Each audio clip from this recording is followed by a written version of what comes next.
The massive space station hung in the dark void like a silver wheel spinning slowly around the bright star called Nexus Prime. Inside its gleaming halls, 12 different alien species had gathered for the most important meeting in galactic history.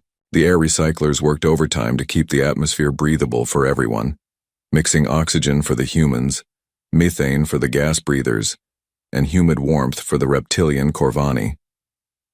Commander Jake Morrison straightened his blue uniform as he walked down the long corridor toward the council chamber. His boots clicked against the metal floor with each step.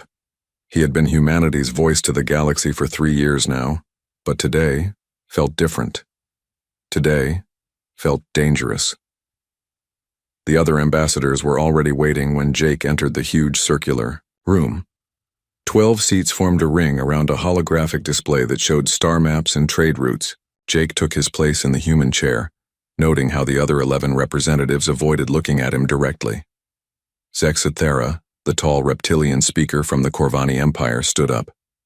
His green scales caught the light as he moved, and his yellow eyes fixed on Jake with something that looked like hunger. When he spoke, his voice came out as a low hiss that the translation devices turned into words.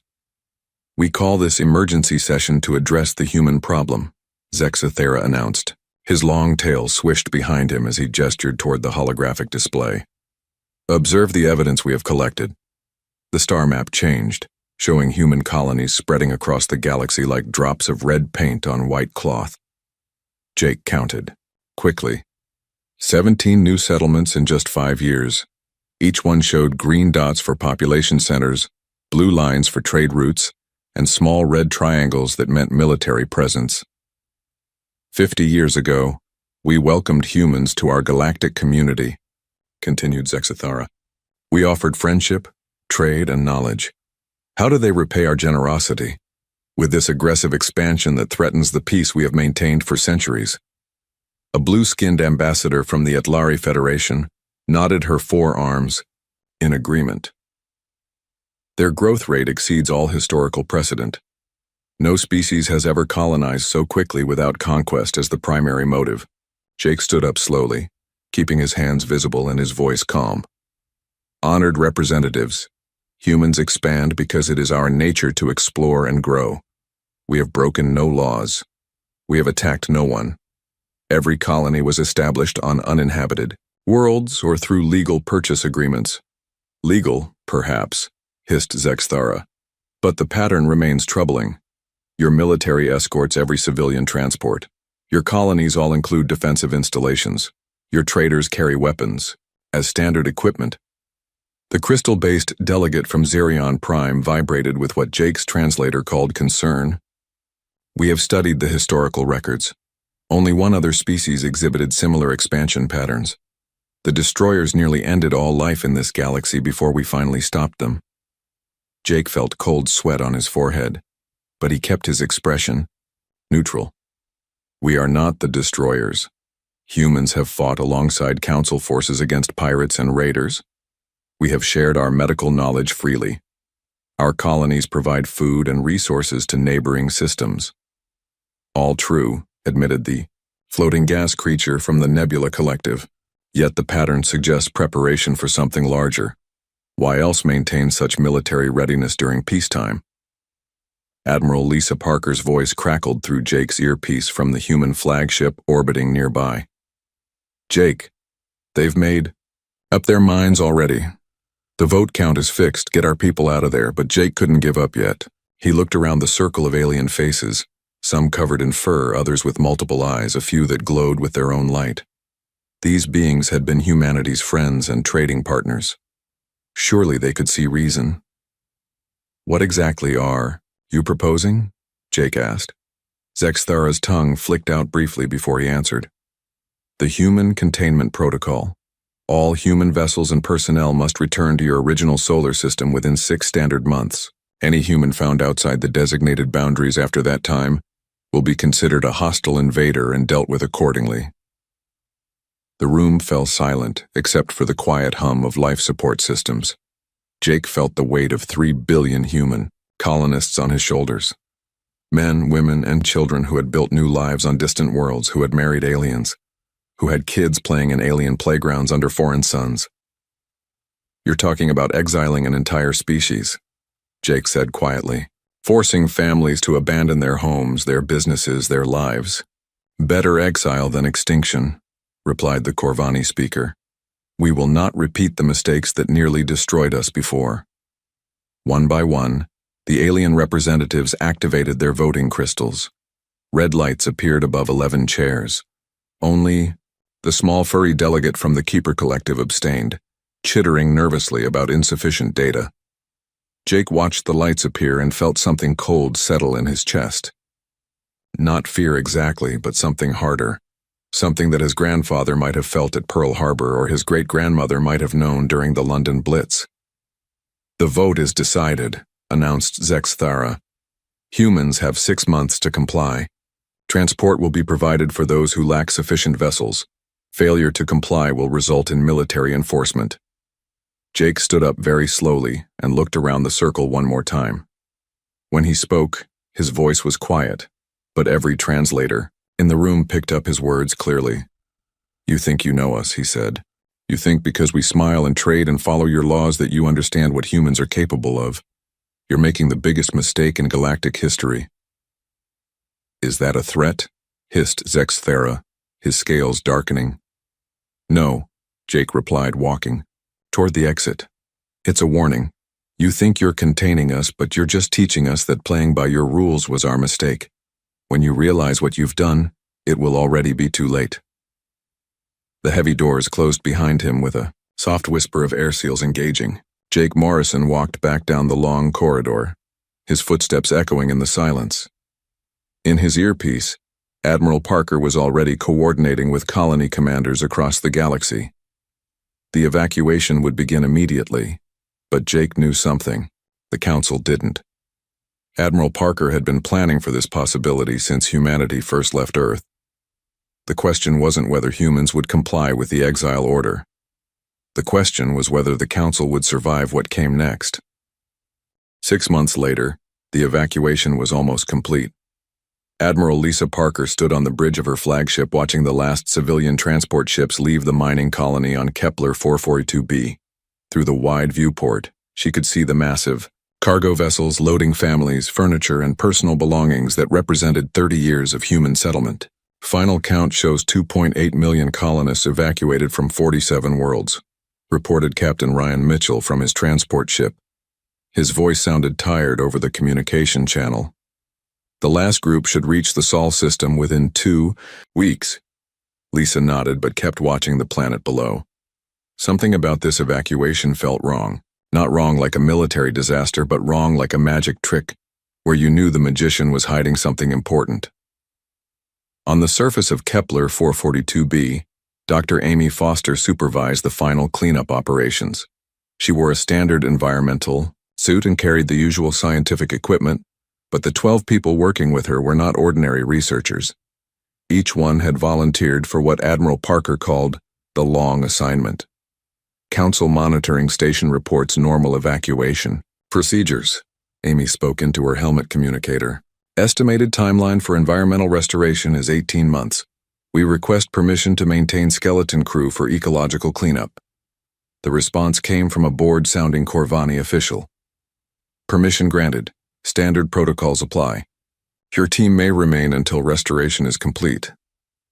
Amy smiled inside her helmet. Standard protocols meant the Council would check on them every few months, but otherwise leave them alone. 18 months was more than enough time for what they really needed to do. Meanwhile, 3 star systems away, Ben Carter was leading a very different kind of operation. His transport ship had officially suffered engine failure near the dead system of Wolf 359. According to the distress signal, they were stranded and waiting for rescue. How many volunteers do we have total? Ben asked his second-in-command, a former colony administrator named Pete Wilson. 4,000 across all the stranded ships, Pete replied, checking his tablet. Engineers, soldiers, scientists, farmers, everything we need to start over completely off the grid. Ben looked out at the dark space around them. No council, monitoring stations here. No regular patrols, just empty void and the kind of hiding places that humans had always been good at finding. Admiral Parker's plan is working perfectly, he said. They think we're just desperate refugees making stupid mistakes. On the council station orbiting Nexus Prime, Speaker Zexathera reviewed the evacuation reports with satisfaction. The humans were complying exactly as ordered.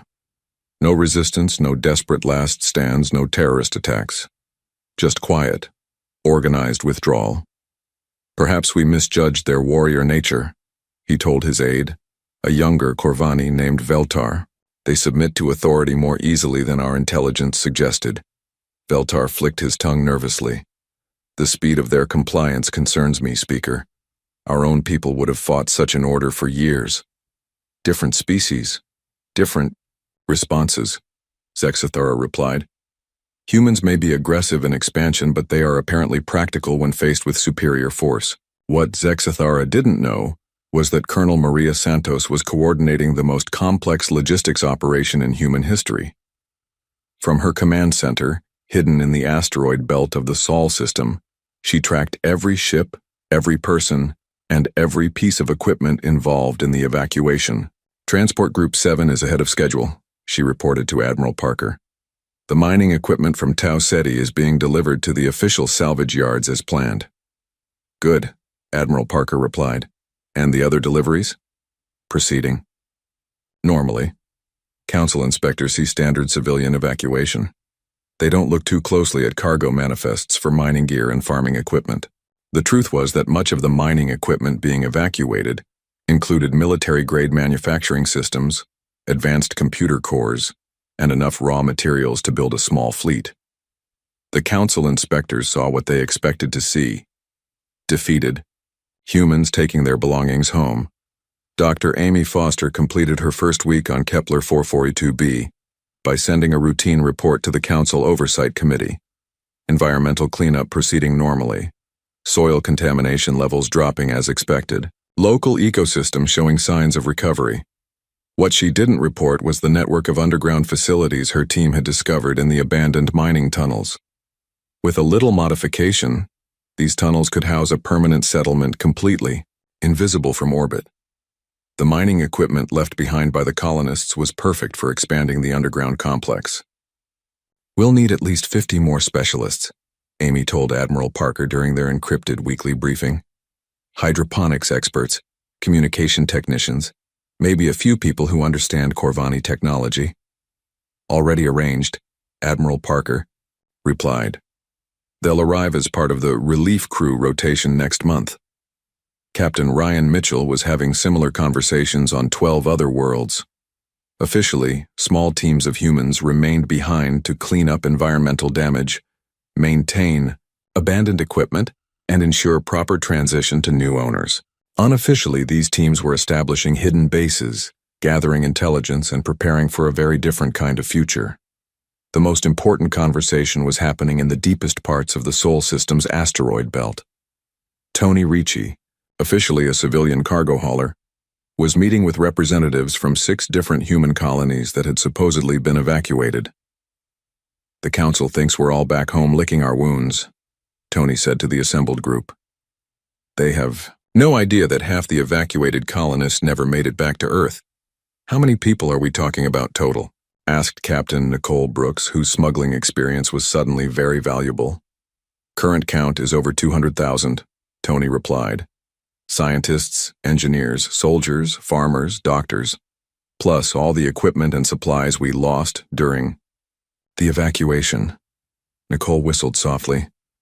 That's not a refugee population. That's the foundation of a shadow civilization. Exactly, said Tony. And we have 18 months before the council expects the cleanup crews to finish their work and come home. Back on the council station, Speaker Zexathara was congratulating himself on a successful resolution to the human problem. The evacuation had proceeded without major incident. Human compliance had been nearly perfect. The dangerous expansion was contained. His aide Veltar was less optimistic. Speaker, I've been reviewing the evacuation data. Something seems inconsistent about the population numbers. What do you mean? The official count shows 2.8 million evacuated colonists. But our pre-evacuation census estimated at least 3.2 million humans in the affected systems. Zexathara's scales darkened slightly. Counting errors are common during large population movements. Some humans may have been missed in the initial census. Perhaps, Feltar said quietly. But 400,000 is a very large counting error.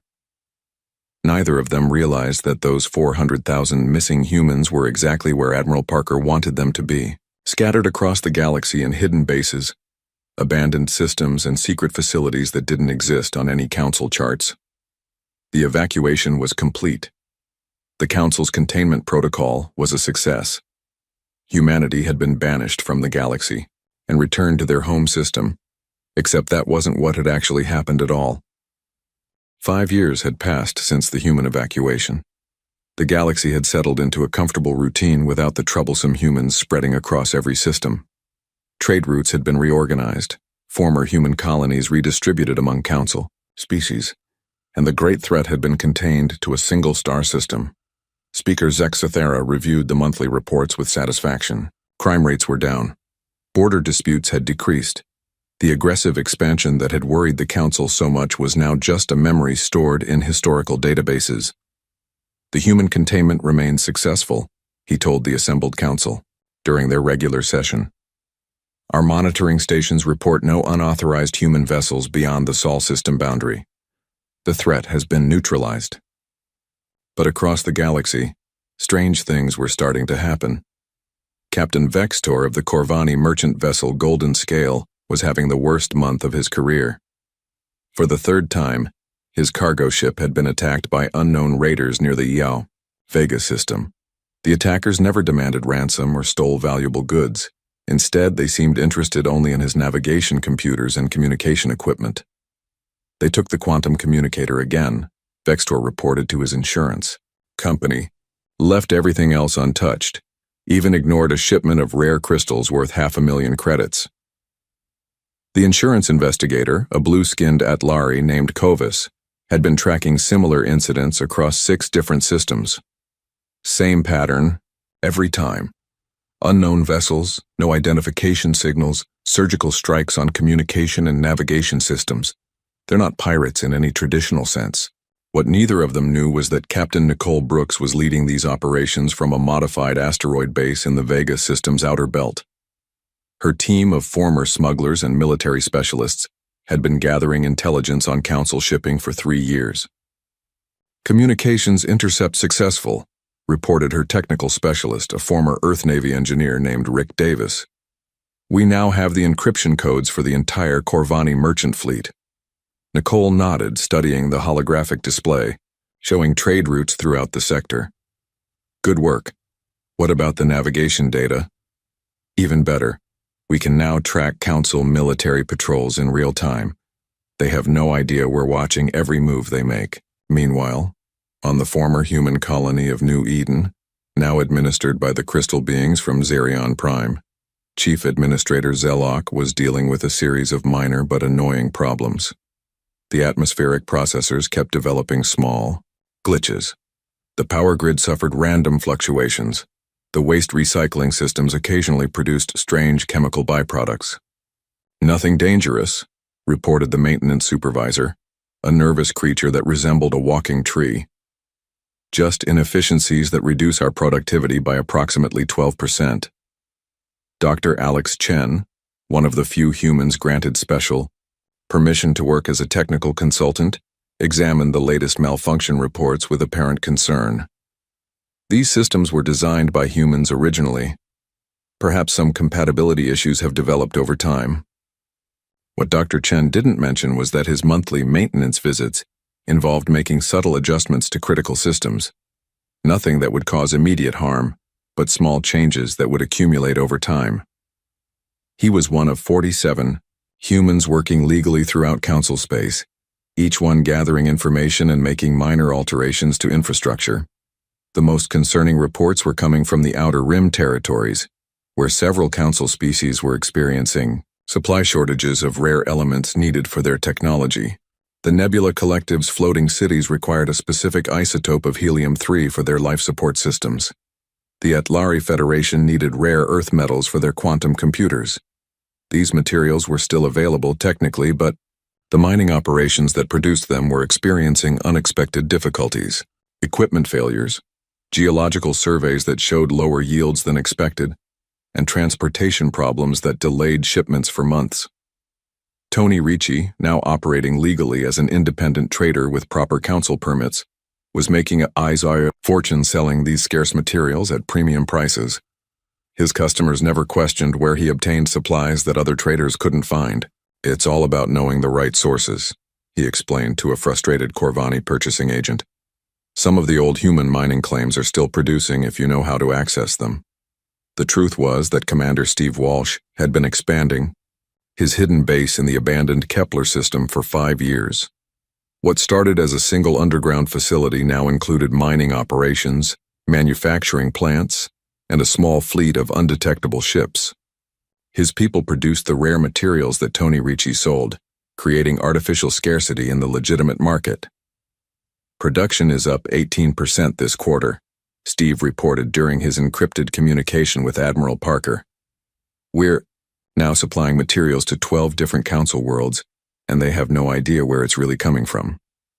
Admiral Parker, officially retired and living quietly on Mars, coordinated these operations from a communications center hidden beneath her garden shed. "Excellent work. What's the status of Project Midnight?" "Phase 2 is complete. We now have listening posts in 47 systems, monitoring all council military and civilian communications. They're talking about everything in the clear because they think no humans are around to hear them." The most subtle operation was being run by Dr. Gary Foster, Amy's brother, who worked as a xenobiologist for the Council's health services. His job involved studying alien diseases and developing treatments, but his real work was far more complex. "The genetic markers we've been introducing are spreading as predicted," he reported to his hidden research team. "Nothing harmful, just dormant sequences that will activate when we need them to. We're essentially adding backdoors to the biological systems of every council species. These genetic modifications were delivered through routine medical treatments, food supplements, and even atmospheric additives that were supposed to improve air quality. The council species welcomed these improvements to their health and environment, never suspecting that humans were quietly rewriting their genetic code." The strangest reports came from Council intelligence services, who were tracking rumors of ghost ships and phantom stations throughout the galaxy, sensor readings that appeared for moments before disappearing, communication signals from empty space, gravitational anomalies that suggested large structures where none should exist. "Probably sensor malfunctions," concluded the Corvani intelligence chief, "or natural phenomena we don't fully understand.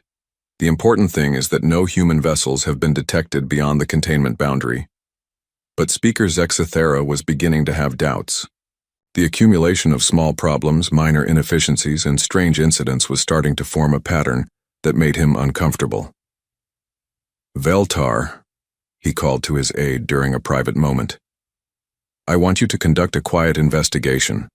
Nothing official, just personal curiosity. I want to know if there's any connection between these random problems we've been experiencing." Veltar's tongue flicked nervously. "What kind of connection are you thinking about, Speaker?" "I'm probably being paranoid," Zexithara replied. "But something feels wrong about how smoothly everything has gone since the human evacuation. In my experience, when things seem too perfect, it usually means someone is working very hard to make them appear that way." Neither of them realized that their conversation was being recorded by listening devices that Dr. Chen had installed during his last maintenance visit to the council station. Within hours, a coded message reached Admiral Parker on Mars. The quiet. Years were ending. The council was starting to ask the right questions, but by then, it was already far too late to find the answers they really needed. The crisis began on a Tuesday morning when the agricultural world of Corvan Prime started dying. The planet had fed the entire Corvani Empire for 3 centuries. Its vast green fields and crystal-clear rivers supported billions of people across them, dozens of star systems. But now the crops were withering, the soil was turning gray, and the rivers ran thick with poisonous algae. Speaker Zexithara stood in his private chambers watching the disaster reports stream in from his homeworld. The best Corvani scientists had no explanation. The ecological collapse was happening too fast and too completely to be natural. How long before widespread famine? He asked his agricultural minister. 6 months, maybe less, came the grim reply. We're looking at the possible extinction of our entire species. In desperation, Zexthara did something that would have been unthinkable just weeks earlier. He authorized contact with human ecological specialists, hoping their expertise with terraforming might offer a solution. Dr. Kevin Wright received the emergency call while he was officially tending his small research garden on Luna. The message was brief and desperate. Corvin Prime dying. Need immediate human assistance. Will provide full diplomatic immunity and payment. Kevin smiled grimly as he packed his equipment. After 5 years of careful preparation, the plan was finally moving to its next phase. He arrived at Corvin Prime, with a small team of specialists all carrying official council permits and scientific credentials. To the desperate Corvani officials, they looked like salvation. To anyone who knew what to look for, they looked like soldiers preparing for the final battle of a very long war. The damage is extensive but not irreversible, Kevin announced after spending 3 days analyzing soil samples and water quality. But the treatment will require some unusual methods.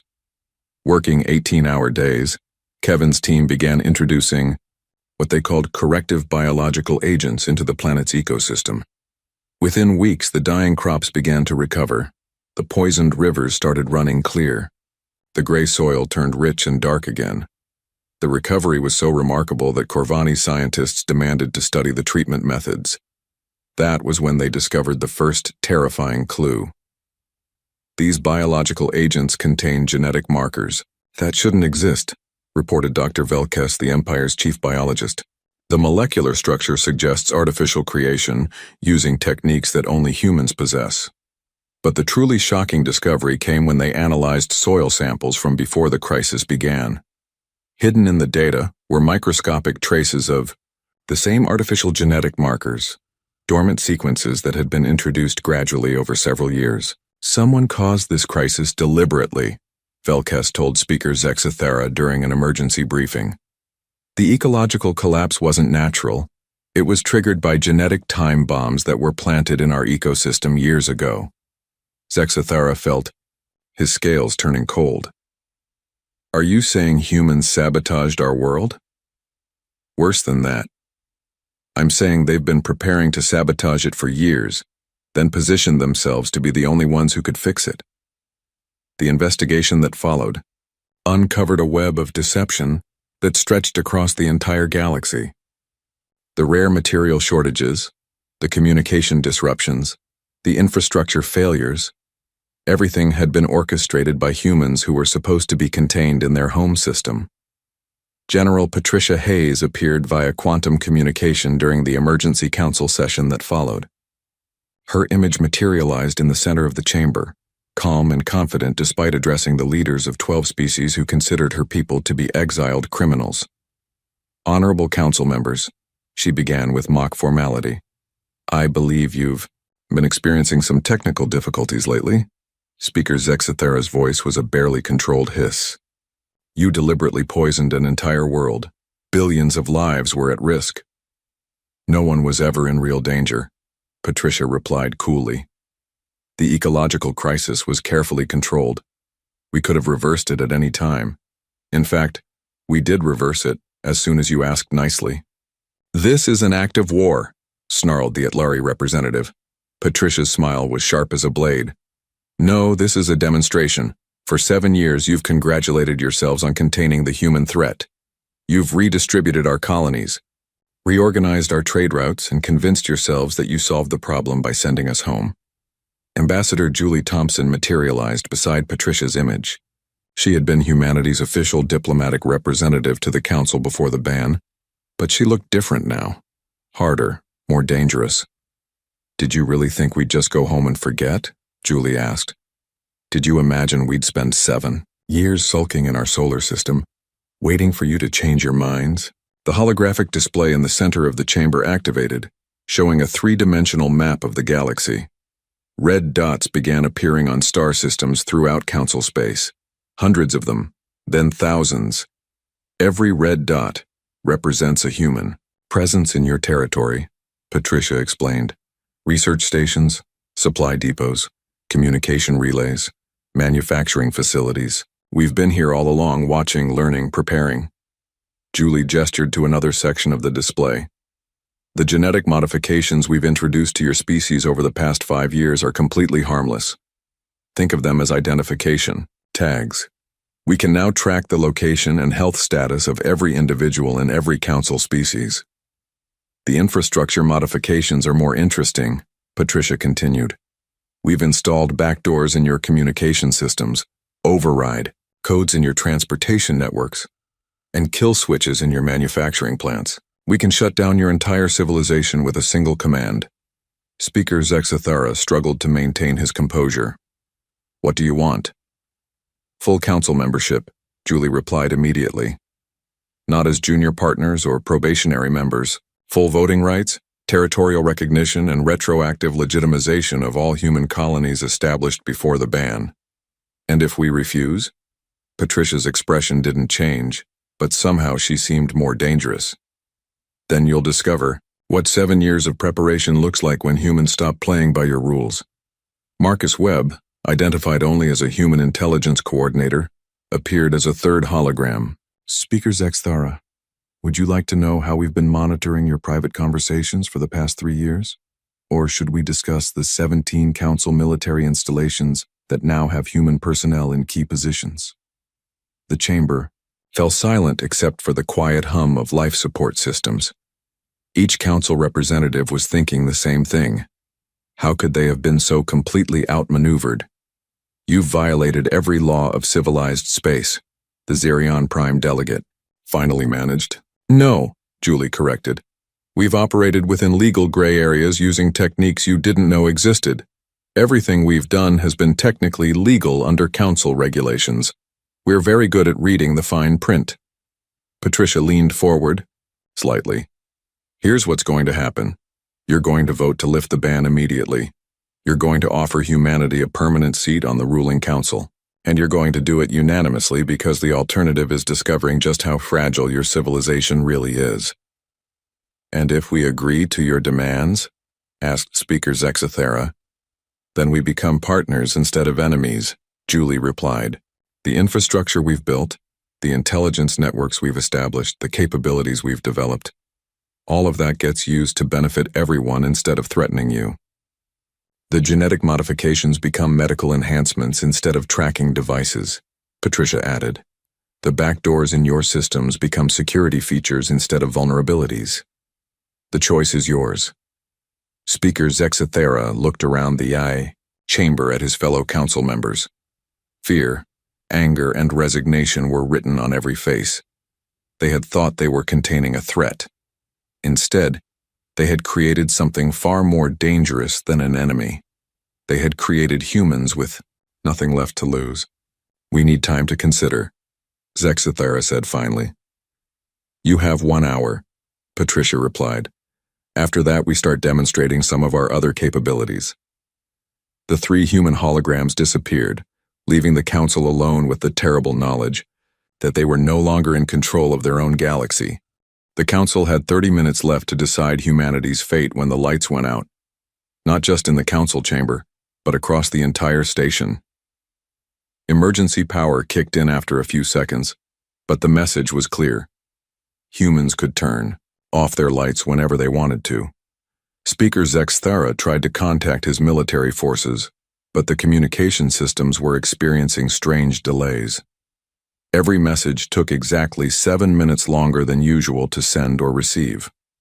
Another demonstration of human control. They're toying with us, muttered the Atlari representative, her forearms trembling with rage. This is humiliation, not negotiation. But the real shock came when Admiral Karen Mills appeared in the chamber without using the holographic system. She simply walked through the main doors wearing a council security uniform, flanked by 6 other humans dressed as station maintenance workers. Sorry we're late, Karen said casually, taking a seat at the conference table. Traffic was terrible, and security was surprisingly easy to bypass. Speaker Zexathara stared at her in disbelief. How did you get aboard this station? Our sensors show no human vessels within 100 light years. That's because you're looking for the wrong things, Karen replied. She gestured to her companions. Meet my crew. They've been working on this station for 3 years. Jimmy runs waste management, Sandra handles environmental systems, Mike works in communications, and Lisa manages the power grid. The humans, she indicated, waved cheerfully at the stunned council members. They had been invisible employees, the kind of background workers that nobody paid attention to. But they had been listening to every conversation, accessing every computer system, and learning every secret the council thought they were keeping. Impossible, hissed Zexathara. All station personnel are thoroughly screened. No humans have clearance to work here. Dr. Gary Foster, still wearing his maintenance coveralls, pulled out a scanner and pointed it at the Corvani speaker. Actually, according to our genetic analysis, you're about 12% human now. The medical supplements you've been taking for the past 4 years included some interesting modifications to your DNA. The color drained from Zexathara's scales as the implications hit him. You've been changing us, altering our biology. Improving it, really, Gary replied cheerfully. Your reflexes are faster, your immune system is stronger, and your lifespan is about 20% longer. Oh, and we can track your exact location anywhere in the galaxy. But that's just a bonus feature. President Danny Crawford's voice filled the chamber from hidden speakers that hadn't been there 5 minutes earlier. Honorable council members, I think it's time we discuss the new reality. Where are you broadcasting from? Demanded the Zerion Prime delegate. Does it matter?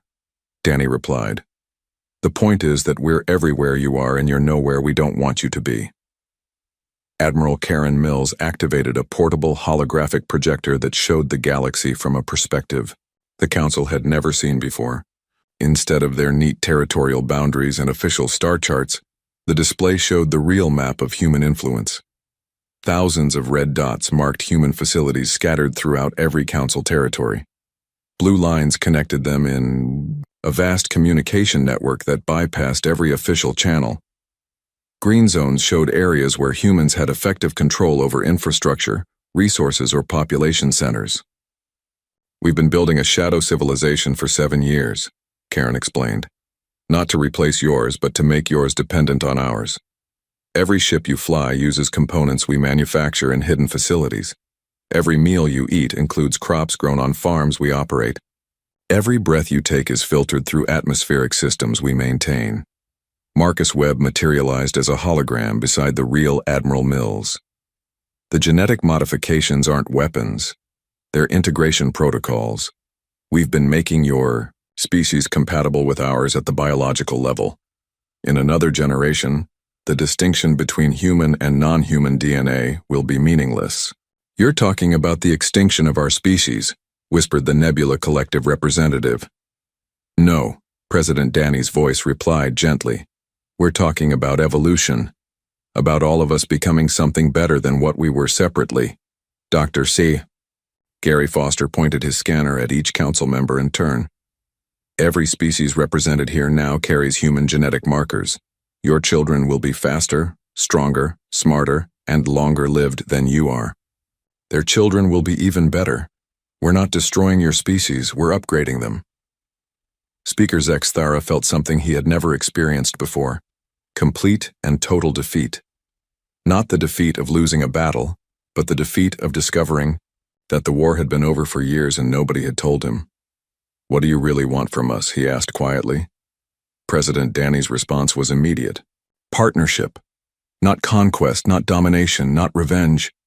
We want to work together to make this galaxy better than any of us could make it alone. Admiral Karen Mills leaned back in her chair. The ban forced us to operate in secret, but secrecy is inefficient.